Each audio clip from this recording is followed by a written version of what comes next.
You're listening to Getting Real with Real Estate with Danielle Kempf and Jim Kempf, St. Louis's favorite father-daughter real estate team. With honest advice, local insights, and stories from the real world of real estate.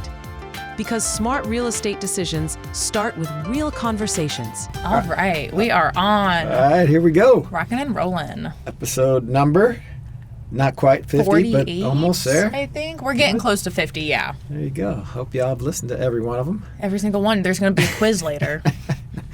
That's right.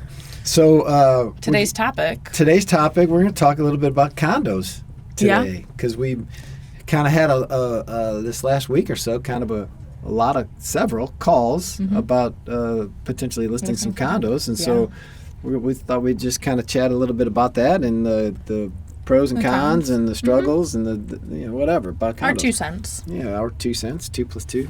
That's 4. Your 2 cents and my 2 cents. You almost got a nickel. So I wonder when they're going to stop making those, like the pennies, discontinuing the nickel next. I don't know. Good question. I got a bunch of pennies at home. I don't know what to do with them now. Oh. Maybe they might be valuable. They might be valuable. Who That'd be knows? cool. Yeah, melt them. Anyway, but we digress. So we're talking about condos. We got to start with a joke. We do have a joke. Because it is a podcast. Can't start and of a course, podcast it's about a joke. condo. Okay, let's hear it. All right. It's not really a joke. It's just kind of like a punny sentence. I'll preface that. So, a high-rise condo can be uplifting or disappointing on so many levels. But then again, a bungalow can be a little flat. Because like high-rise has a lot of different levels. A bungalow's a ranch. Like or it's a flat. Like a flat, like they used to call like the two-family flats. Like a flat in the city. But they were also ranches, weren't they? Not necessarily. Two-family flat can't be a ranch. Oh, okay. Because it's 2 stories. Well, not there's always 2 the ranch stories. ones. Okay, yeah, okay, duh. There's All one right by me. So anyway. Yeah, right. Okay. Well, anyway. So there's different types of condos out there. Well, that's more of a duplex, but yeah, right. Okay. Anyway. So, we digress. Anyway, so condos. Condo complexes, like you see them all over, right? Mm-hmm. Especially downtown. From apartment style to downtown buildings to just all, they're everywhere. They are, yeah. Townhomes as well. Townhomes just kind of like a 2-story, right? Like that's how I differentiate it. And a condo is more, if you think of like a kind of more of an apartment style. Yeah, you own the apartment building. Yeah. Your apartment unit. Yeah, I mean, it's there's a lot of there are benefits, and then there are some maybe things that aren't quite as good. Yeah. But like thinking on the positive side of a condo, it's kind of neat. It's a built-in community. Yeah, right. Really. You gotta like your neighbors. But it's a built-in community. True. A lot of Could not a be good or lot, but bad. a handful of them have different amenities. Some have pools or workout rooms or kind of like. That's kind of rec nice. rooms, which is kind of neat. Again, trying to get that sense of community. I'm sure some of them have like different kind of game nights or something. Maybe not all, but yeah, no, I think it makes they're there sense. for us. Certain people. You don't have much maintenance with them, which is kind of good, right? Mm-hmm. I mean, that's all usually taken care of for you. Yeah. Either in a building or like a complex, if you will, that has some green space or whatever. They cut the grass, they do all that stuff. You don't have to hassle with it, so that's kind of nice too. Mm-hmm. And if you're like a person, if you travel a lot for work, might be a fantastic, idea for you there, just so you can kind of lock up and go, and you really don't have to worry about it if you're not there. Yeah. I mean, because it'll kind of insulate itself, hot and cold, so you really don't have to worry about leaving it over winter. Yeah, right. That's right. That's true. That's a couple good points. There's a lot of benefits to it. Yeah. They're not for everyone, though. I will say that. No, I mean, we've seen the market on them seems to be a little slower than kind of residential properties for the most part. One of the things we're going to talk about a little bit is, an absorption rate or like a month's supply of properties that are available, maybe in different areas. How it can vary. It varies a lot. As you look around town, it can be it's quite different actually. So and it really sometimes even just depends on the building. Like looking in downtown St. Louis, I mean it's really building by building dependent on can be how much inventory there is sitting there. Yeah, so just to kind of reinforce that, like I looked at I kind of ran some numbers before we sat down here, and I looked at like all of St. Louis. Now this is again, these were just kind of quick numbers that I just kind of pulled up. But I ran back 3 months there were 567 sales of condos and townhomes. I mixed them together. And that's all St. Louis? Yes, and there were, so that equals like 189 a month that sell on average. There were 711 on the market, so 3.76 months supply. So a little bit. And my number differs a little bit from what is published on the slaughter St. Louis reports. Association. But, theirs was at 2.9% month supply. Yeah. Again, I don't know exactly how their calculation of mine are just a little bit different. But I just did a 3 month. That's over 3 months. So, and then I also kind of looked at just the city. All right. The main areas of the city. Not specifically downtown, but just the city in general. And I came up to like a 6.5 month supply of condos for sale. And that's a lot, because if you look at like our overall residential market, you're talking about a 2 month supply, I think. And I'm going to flip your page over. Yeah, right at 2 months. Right at exactly 2 months. So compared to residential property, you got 3 times more inventory, and that 6.5 would be kind of way on the scale of being a buyer's market, right, as opposed to a seller's market. Yeah. Right? Because we would probably figure somewhere between 1 and 2 is a seller's market, somewhere 3 to 4-ish is kind of balanced, and over that, so you're definitely with the condos, you're in a buyer's market. Buyers kind of control things there. And then I know you looked at a couple different areas, like in the county and even in the, St. Charles, I think. Yeah, right? St. Charles. So, and like in the St. Peter's area, the 63376 zip code, I went further back than Jim did. I did a 12 months look back, and I only looked at condos, not townhouses, but we're close enough there. Yeah, similar stuff. And so in the last 12 months in the 63376 zip code, there were 126 sales. So on average, about 10 and a half a month. And I always love that we do decimals for that, because how do you sell half a condo? You just do. It evens out at the end of the day, I guess. But currently there's 18 active, and so we divide that by the 10.5. There's a 1.71 month supply, which is on the lower end. Yeah, that is. So I would have expected it to be higher, to be honest with you, if you would have just said that without doing the math. Yeah. I think it's because like St. Peter's is it's still a hot area. Well, that's a good point. St. Charles County is the fastest growing county in the state, so that I believe that. Yeah, okay, that makes sense. Yeah. Fine. And then I looked in Melville, our 63129, and so there were 99 sales in the last 12 months. So at 8 1/4, there's currently only 17 active, so that puts that as a little over a 2 month supply. So that's right in line with the residentials, which I thought kind of interesting. It is, yeah. And then we look at Brentwood Forest, and we have a love-hate relationship with Brentwood Forest. It is the community, and it's kind of like that milestone. You live there. They have great amenities, such a central location, and a wide array of homeowners. Yeah. Unfortunately, Brentwood Forest has had some issues in the past, and I say that in the most loving way.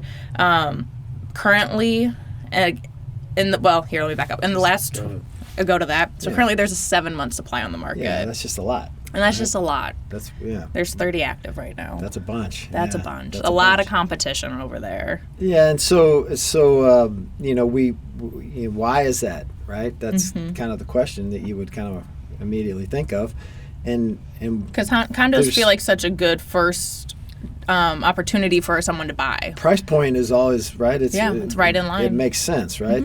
Almost cheaper than renting. So sometimes, that's exactly right. But we all know there's been, at least recently, over the last several years, some things going on condominium-wise that have made it a bigger challenge. So and what it all kind of started from, right, was we looked at this earlier from back in 1920 or 2021. 1921. No, 2021. In June of 2021, to be more specific. Champlain Towers down the Surfside, Florida.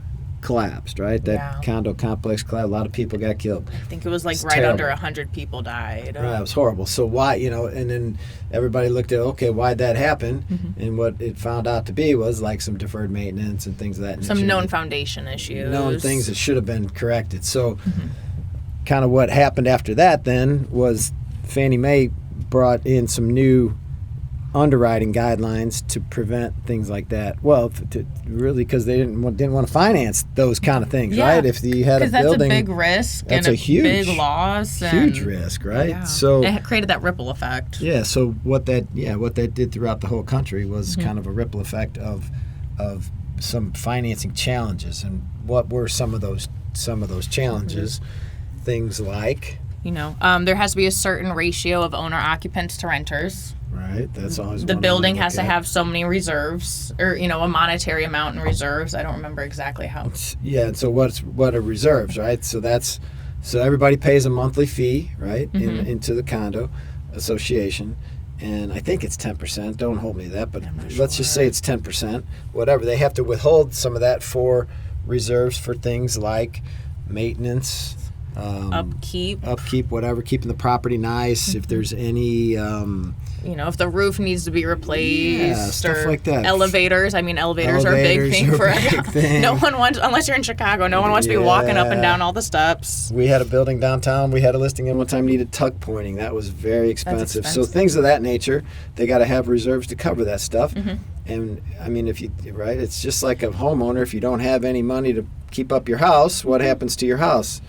Deferred maintenance, and it just costs more down the line. Yeah, so they don't want that happening in a big building or in a condo. And especially complex. when people are so tightly condensed and living there, that's if one house crumbles, that's one family. If a condo building kind of crumbles, there's hundreds of people living there. Really, right? Absolutely, yeah. I mean, so what happened when the thing fell down, when that one fell, right? Yeah. How many people were affected by that? How many different households? I don't know how many there were, but I don't know. A lot. There had to be 50 or so households, I would imagine, something like that. But so the reserves are important. The percent of people renting, the structure of the building. So like if there's a lot of the condo complexes, they'll either they'll have some. When they have their meetings, right, they got to talk about, hey, we got these repairs that need to be done, or is there a crack in a foundation of a building somewhere? Is there, anything like that, water infiltration going on in a building? That stuff is usually talked about.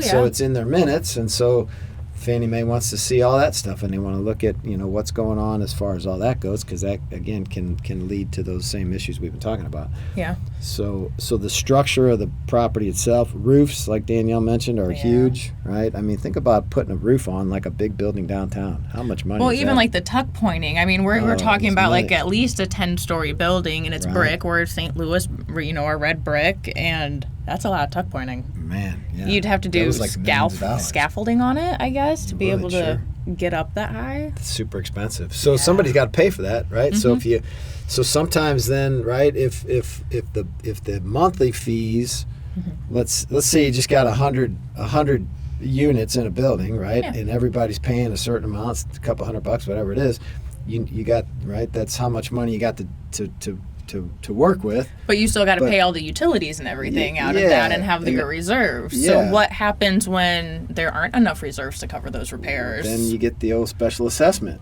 right? Which that's another big problem. And that's been a concern for a lot of folks. You get into a certain place and maybe you buy into a community because they have reasonable HOA fees every month, and then all of a sudden they're double. Or you get hit with a $10,000 special assessment that's due soon. Right, to do a roof or something. So that's those are some issues that we've seen in the market. Insurance is another one that's tough. Insurance, the whole industry has been tough over the last few years, and we've seen a lot more storms and stuff, a lot more. Like especially in our area, Missouri, we have a lot of like hail and tornadoes and wind damage. So a lot of roofs have been destroyed, and not just on single family homes and condos, of course. But when that happens, insurance companies then they kind of start raising deductibles, or they. Because they have to pay out more, so they got to make a little bit more. And so for the condos, there's the master insurance plan that covers the building, and then every homeowner also has their individual unit policy too. So it's a little not different. I mean, the homeowner's really only paying one, but they're paying two with the HOA fees. The HOA, right? And so it's same thing. Like So if I file too many claims on my house, right, sooner or later my insurance company is going to drop me. Well, that too. Right. So the problem, and then I got to go find another insurance company, and if some other insurance company go, hey, you had too many claims, they're not going to give me insurance a good either. Deal. So if I go to same thing with a condo, right? Think of a condo complex where there's 20 buildings, and all of a sudden maybe they had to file some claims for a roof. Now their master policy's telling them, hey, you filed too many claims, we're not going to insure you. They got to go find another policy. It's either going to be more expensive or they're not going to get covered, and then you got even bigger problems. You do, yeah. So it just kind of snowballs on itself. So, and I'm going to add to the insurance part of things. With the special assessment, the homeowners can get an insurance policy that helps protect them from those special assessments. Yeah, I don't remember what the name of it is. Colin would know. Yep. But it, you pay a little bit every month, and I think it'll cover you up to $10,000, $50,000, whatever that number may be that you're comfortable with. Yes. So it's kind of like an insurance to help. It's an insurance edge against the special assessments. Yeah, and that's pretty important. That is, yeah. I mean, so that's a good product. And I'll be honest, I never knew about that until talking recently. to Colin. And so if you happen to be in a condominium and you are concerned about that, reach out to us and we'll hook you up with somebody who can really help you maybe to take a look at your insurance policy and see kind of if there's anything that could help you in the future. Yeah, because that's a lot of risk. I had a client one time who had a $15,000 special assessment he had to pay. That's a lot of money. That's a lot of money. Oh yeah. So, and if you're a seller and you get hit with a special assessment before you sell, you have to pay that at closing. That's on you, unfortunately. That you can't transfer that over to the buyer. It's in the contract. Right. So you got to be careful. So it's great for the buyer, but. Yeah, so it sounds like we've been bashing on condos a little bit, but I mean, you just got to be careful. Well, yeah, and we've been telling our clients that for the last several years. We do got to be careful with condos because just all the things we talked about, they can be a great option for a lot of folks, and sometimes they work well. We have some homeowners who love their condo downtown. Yeah, absolutely. But you just got to be. You got to be cognizant of everything, and one of the things that not only we do, but I mean, of course we do it, but other agents do the same thing. But if you are looking at buying one, just make sure that you're getting the documentation from the association prior to, and you're going to have to get it, especially if you're getting a loan. But I'm just saying, if you make sure you get that stuff in review, because it's going to show like financial statements. It's going to show maybe minutes of meetings and all that kind of stuff to give you the background of what's going on in those condo associations before you buy into one. So, and if any of that doesn't make sense, we're always here to help you. Give us a call. We'd love to chat with you about it and kind of the pros and cons and see what might work best for somebody's individual situation. Yeah. So definitely always happy to do that. Absolutely. So.